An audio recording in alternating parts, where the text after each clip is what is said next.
Olá pessoal, tudo bem? Eu sou Bruno Ferreira, facilitador do Educamídia, e eu estou aqui hoje para falar um pouquinho sobre a questão da mídia e da participação social. Então vou exibir aqui algumas lâminas, alguns slides para a gente conversar de uma maneira mais direcionada. Vamos lá? Vou exibir a minha tela.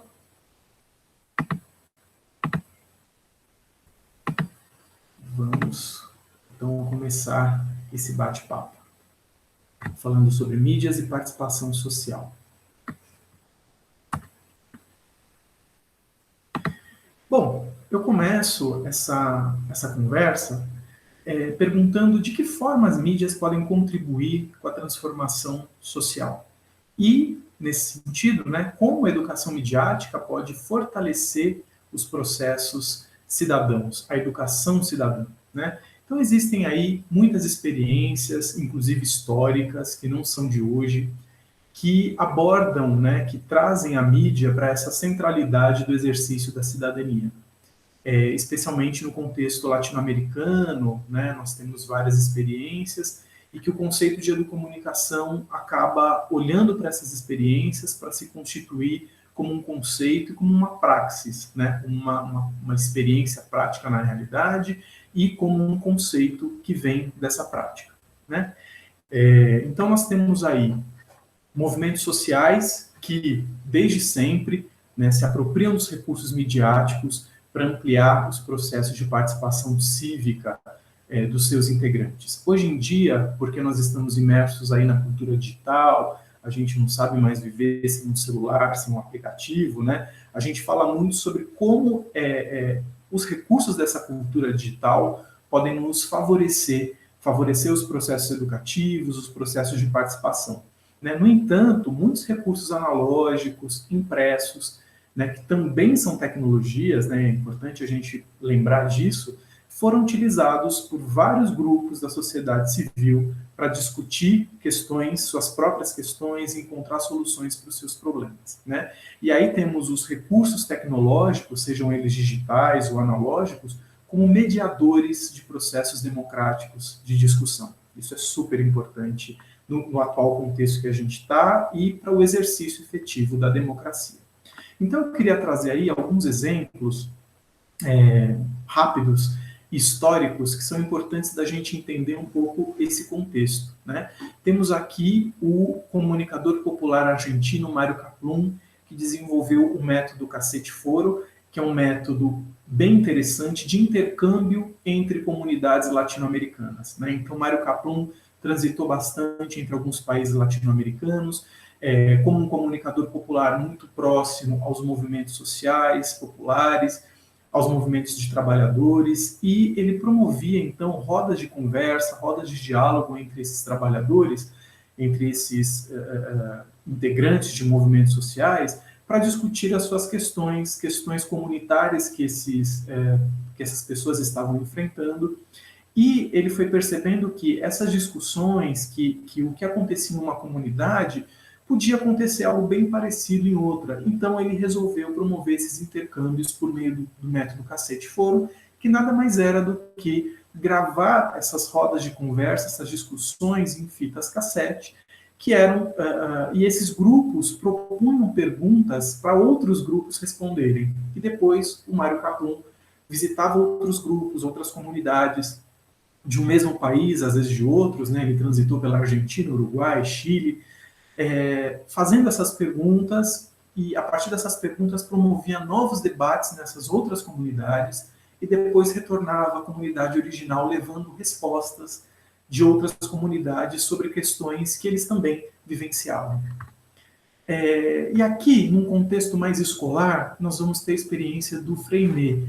O Freinet, um educador francês, que lecionou durante um tempo, nos anos 1920, em uma aldeia, né, numa escola extremamente precária, com 2 salas de aula, com crianças e adolescentes convivendo, né, em diferentes níveis, mas convivendo numa mesma turma, e para, né, prejudicar ainda mais esse processo de precariedade na educação, o Freinet tinha uma saúde muito debilitada.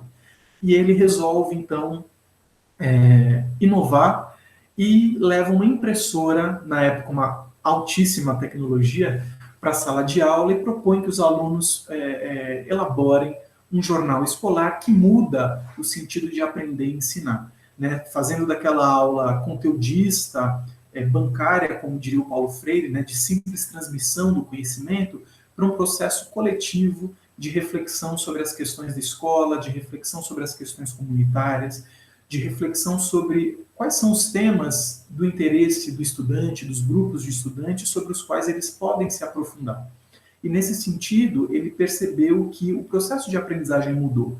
Deixa de ser um processo individual, na relação indivíduo, estudante e professor, que tinha um caderno individual, né, e que somente o professor lia as produções, e percebia que num jornal escolar, a escola, os estudantes, como todos, estavam reunidos numa única produção, e essa produção ela devia ser feita com o máximo cuidado, porque outras pessoas, para além do professor, iriam ler, né? Então, ele adota o jornal escolar não como uma atividade extracurricular, mas como um eixo central de sua prática pedagógica, e percebe essa transformação no aprender e ensinar, e também uma maior participação do estudante nas questões da escola e da comunidade. Olhando para experiências como essas, né, a do Freire não, porque é uma experiência francesa, europeia, mas olhando para experiências aí de 12 países latino-americanos ao longo da década de 90, é que o Núcleo de Comunicação e Educação da Escola de Comunicações e Artes da USP sistematiza o conceito de educomunicação, porque percebe que muitos movimentos sociais, muitas organizações da sociedade civil estavam se apropriando dos meios de comunicação com finalidades educativas, nem sempre escolares, mas educativas, né, nesse sentido de desenvolver habilidades comunicativas nos estudantes e que essas habilidades comunicativas os fortalecessem para além dos conhecimentos da escola, né, sobretudo no âmbito da participação civil. Como é que a comunicação poderia qualificar a participação, especialmente de crianças e adolescentes.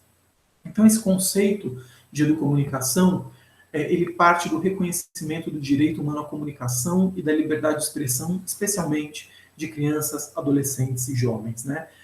E entende que sem comunicação não há educação, ou seja, não é possível que no processo de transmissão apenas de conhecimento de um professor para um estudante, a educação se faça. Para que haja educação é preciso participação, ou seja, é preciso que os estudantes tomem para si o direito de se comunicarem, o direito de serem autores do conhecimento. E a educomunicação ela vai potencializar a comunicação nos processos educativos, formais e não formais, com vistas à participação e ao desenvolvimento do senso crítico, da alteridade e também da justiça social. Né? Como olhar para o outro, para o problema da comunidade que também me afeta, mas afeta o outro, e como a comunicação pode ajudar a enfrentar essas questões. Nesse sentido, trazendo para os dias atuais, nós temos algumas experiências, né? Temos vinculado à Secretaria Municipal de Educação de São Paulo o programa Imprensa Jovem, que existe desde 2005, né? E nesse contexto, estudantes exercem a participação na escola e na comunidade em mais de 150 projetos de produção multimídia. Esse é um projeto extracurricular, mas que dialoga com o currículo da cidade de São Paulo, né, que prevê justamente competências educativas, competências socioemocionais importantes para o desenvolvimento do estudante. Né? Então, o Imprensa Jovem ele é coordenado por docentes das escolas que escolhem aí projetos de produção multimídia. Então, nós vamos ter jornal escolar, nós vamos ter canal no YouTube, nós vamos ter páginas em redes sociais, blogs, em que os estudantes, né, na qualidade de comunicadores, repórteres, abordam questões relativas às suas comunidades, sejam escolares, sejam problemas do bairro, e desenvolvem matérias, entrevistam pessoas, autoridades, anualmente realizam coberturas de grandes eventos, né, e nesse contexto tem a oportunidade de estabelecer diálogo com pessoas que, no dia a dia escolar, eles não teriam a oportunidade, né? Então, a educomunicação, esse projeto de educação midiática, vai estabelecer o vínculo do estudante com outros atores sociais, promovendo o diálogo e a possibilidade de intercâmbio entre eles. Uma experiência que eu particularmente considero muito relevante é a experiência do jornal Voz das Comunidades do Rio de Janeiro, fundada por esse menininho, né, que é o René Silva, que hoje não é mais um menininho, né, já é um jovem adulto, e o René Silva cria esse jornal para o Complexo da Maré, para o Complexo do Alemão, né, no Rio de Janeiro, a partir de sua experiência no jornal escolar aos 11 anos, em que ele era o menino mais jovem do jornal escolar, e ele percebe que muitas pautas, né, muitos assuntos tratados no jornal escolar acabam modificando para melhor a escola. Né? Então, ele conta num vídeo do TEDx, que está disponível no YouTube, uma experiência em que ele vê que os colegas falam da quadra da escola, que estava detonada, que precisava de reforma, e logo depois ele percebe a quadra sendo reformada, por exemplo. E aí ele tem o insight de falar, de perceber, se tudo isso de bom acontece na minha escola, quando essas questões são abordadas no jornal, o que dirá então se eu abordar os problemas da minha comunidade, né, do meu bairro, do Complexo do Alemão, num jornal específico do complexo? E o René Silva, com outras crianças, fundaram esse jornal, que começou a circular pela comunidade, eles realizavam entrevistas, né? Inclusive o jornal Voz das Comunidades pautou a mídia tradicional. Então, nesse vídeo, se vocês tiverem interesse de pesquisar no YouTube, né, é só colocar René Silva, Voz das Comunidades, que vocês vão ver um vídeo dele no TEDx explicando como, pelo Twitter, ele e o jornal Voz das Comunidades puderam pautar uma cobertura sobre um acontecimento no Complexo do Alemão, na Globo News. É bem interessante a experiência. Existem outras experiências da organizações sociais, como a Viração Educomunicação de São Paulo, que, a princípio, por meio de uma revista, cria uma rede de jovens, uma rede brasileira de jovens comunicadores, também para se expressarem por meio de uma revista e trazer questões locais para um meio de comunicação nacional que passa a circular por um bom tempo, circula até hoje, desde 2003, pautando questões de direitos humanos sob o olhar do jovem. Então, todas essas experiências demonstram, né, no contexto da educação midiática, no contexto da educomunicação, que a mídia não é finalidade dos processos educativos. Né? Nós não estamos educando o jovem para que ele se aproprie da mídia e seja ele um comunicador profissional, né, ou um youtuber individual, mas a gente entende a mídia como um meio de transformação social, uma forma de potencializar a expressão e o diálogo entre os sujeitos em contextos educativos, seja na escola, como o programa Imprensa Jovem propõe, ou fora da escola, junto a organizações da sociedade civil, como é o caso da Viração, aqui de São Paulo, como é o caso do Voz das Comunidades no Rio de Janeiro. Né?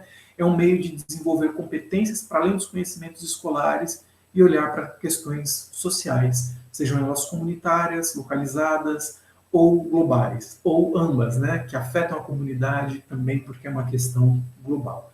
E é uma forma de exercício coletivo da cidadania. Nós temos aí experiências que não são individuais, podem até partir, né, do sonho, do olhar de um indivíduo, mas logo esse indivíduo se junta a outras pessoas para criar coletivamente. Né? Então, nada contra os youtubers, né? Muito pelo contrário, mas um youtuber ele não passa por um processo coletivo, e nós sabemos que é no coletivo que a alteridade se constrói, né? No reconhecimento com o outro, nesse processo de diálogo.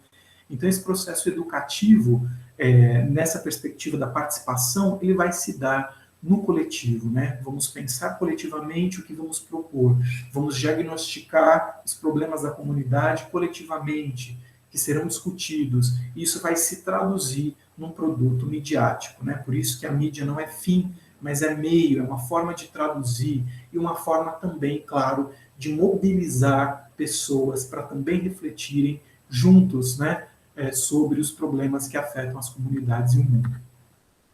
Então, nesse sentido, o que é possível propor né, de processos, de produtos midiáticos, para promover a participação cidadã entre os educandos, né? Então, por exemplo, exercitar o jornalismo nesse contexto, né? Discutir que vozes estão ausentes na comunidade escolar, por exemplo, e a partir disso, né, a partir desse diagnóstico, né, reunir um grupo de alunos para que eles possam, então, fazer entrevistas com essas vozes que são silenciadas, seja no contexto escolar, no contexto comunitário, né, sejam com pessoas LGBT, sejam com pessoas com deficiência, pessoas mais empobrecidas que não têm voz, né, e que essas pessoas possam, de certa forma, estabelecer um vínculo e ter o seu espaço de diálogo também na escola por meio da mídia e por meio dessa iniciativa dos estudantes procurarem por essas pessoas.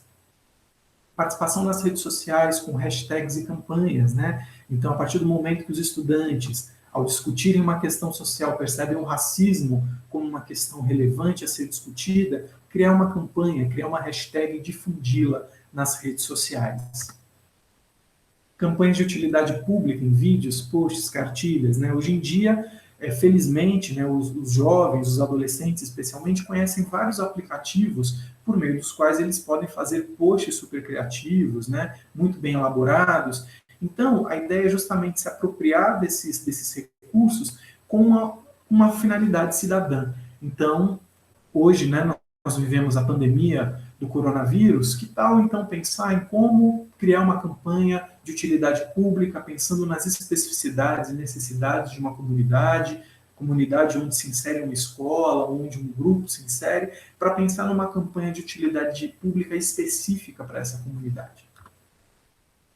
Outra forma também é cartas ao leitor, né, como uma forma de pressão pública, né, denunciando coletivamente, né, para que a pressão seja efetiva, né, capas de revistas ou artigos de jornais que utilizam ainda termos xenofóbicos no contexto aí do coronavírus, ou homofóbicos, racistas, né? Então é muito importante esse processo de leitura crítica da mídia, de apropriação desses discursos para percepção crítica do que eles apresentam de problemático e, a partir disso, pensar numa intervenção concreta, por meio das mídias, o que podemos fazer para protestar ou para sugerir outras coisas. Bom, eu agradeço pela sua atenção, né, nessa breve exposição. Deixa eu tirar aqui, para a gente voltar a conversar. E, depois dessa exposição, como um encaminhamento prático, né, eu sugiro que você possa mapear experiências de educação midiática ou de comunicação comunitária, educação popular, que atuam nessa perspectiva de apropriação e uso das mídias com fins de promover e fomentar e potencializar o diálogo e a participação cidadã de crianças, adolescentes e jovens. E você pode fazer isso num Google Docs, se quiser compartilhar com outros colegas da nossa trilha formativa, num Jamboard, fique à vontade. O importante é fazer esse mapeamento, conhecer outras práticas para a gente se inspirar e, lá na frente, propor um projeto de intervenção. Obrigado e até a próxima.